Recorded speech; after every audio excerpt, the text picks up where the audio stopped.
Hi, and welcome to Boundless Talk. Today I want to talk to you about taking ownership. It's a very interesting topic because I've been attending a conference from Monday and it runs until Friday. And one thing that I've learned, because I'm in the midst of people who are well experienced and knowledgeable about the research work that they're doing, the work that they're doing in their institutions. And one thing that I'm picking up from all of these people is the fact that people are confident to speak about their work when they really know it well. And what am I saying then when I through this video?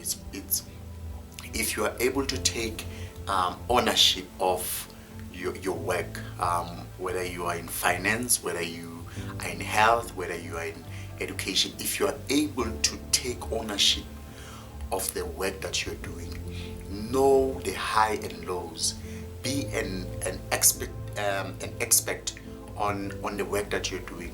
It gives you more confidence to talk about the work, and it gives you more confidence to influence other people. And actually, the people who are listening to you on the receiving end actually take the information seriously because they understand that you have invested energy, you have invested time, and you have invested a lot of resources in making sure that you grapple with the knowledge and you come to a level of expertise in that particular field. And I see it in a lot of the lack of ownership of the work that people do. I see it in a lot of governmental officials who come into public spaces and speak about something as if they were briefed yesterday.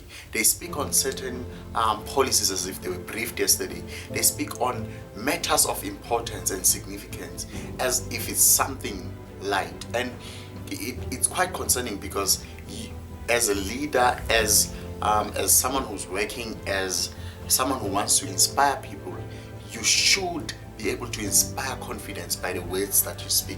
You should be able to inspire confidence by the information that you share and how you share that information. Because some of us are caught up in this realm where we are so comfortable with mediocrity. We are so comfortable with knowing the little. And if you look down on down in history, you realize that people who have influenced the world, people who have shaped the world significantly, are people who have vested their energy and made sure that they take ownership of whatever they are advocating for. We see it today in politics, we see it in arts, we see it in education, we see it in research as well, where there are particular individuals that are not shaken, whether the public agrees with them or not. When they believe something, they invest their time and energy in making sure that they become experts in that particular thing. They don't care whether you have an opinion on them. They don't care whether you have an opinion on the content that they're presenting, but they take ownership of that. And if you can do that, in fact, I think each and every human being should take ownership of something. Whether you are a dancer, whether you are a musician, whether you are an academic, you should take ownership of whatever you're doing. You can't be pushed around, tossed to and fro, and have a shakeable foundation or a ground. You should be able to say, I've researched, I've invested my time in learning this particular thing, and I'm willing to stand by it. Like really, period, guys. We need to invest our energy and time in making sure that we become experts in what we do.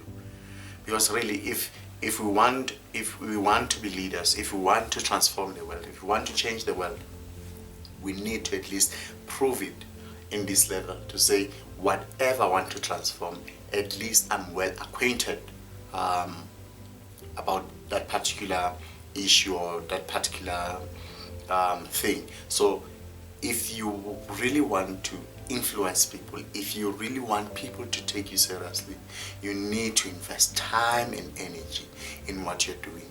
You can't just hit and run or do a drive-through and hope that when you present your work, when you present your ideas, you'll be taken seriously.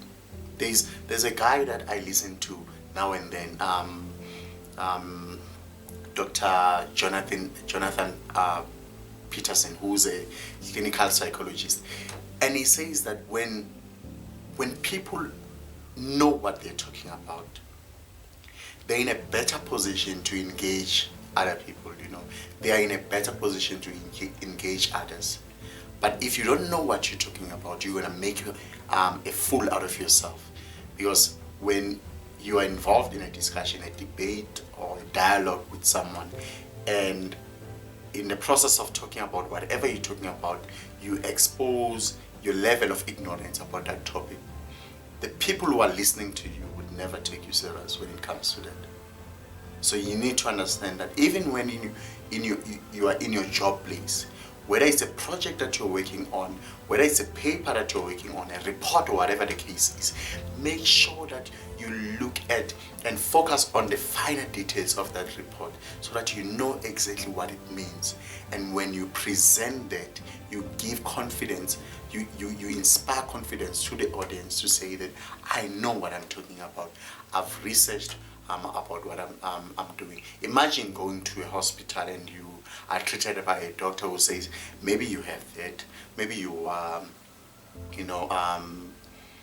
infected by this bacteria or whatever the case is. If they are just guessing and trying to figure out to diagnose you in terms of the problem that you have, I'm sure you would not be comfortable about it. Same thing as a lawyer who advocates for people in court. If you were in a consulting session and he says that he's not sure, he thinks this law will be applicable here, perhaps that law, perhaps this one is not, you can't rely on that particular person. But what I'm trying to say here is the fact that wherever you are placed, whether in your field, whatever you're doing, make sure that you just invest a little bit more energy into perfecting that particular craft, into absorbing that knowledge that you're dealing with, so that when you go out there and you start talking on the basis of that, you are clear, you are confident, and you inspire confidence in others. So today, that's what I want to say to you. Take ownership. Take ownership of the work that you're doing. Whether in school, whether at work, take ownership. Thank you so much, guys, for tuning in on this particular episode, which is very important because it drives us on each and everything that we do, and the purpose that we fulfill in our lives.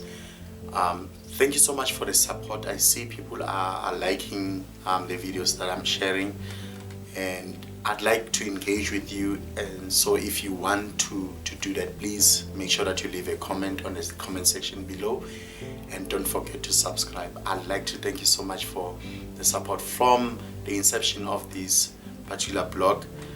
People have been supportive, sharing the videos, and also commenting, and I really appreciate that. Thank you.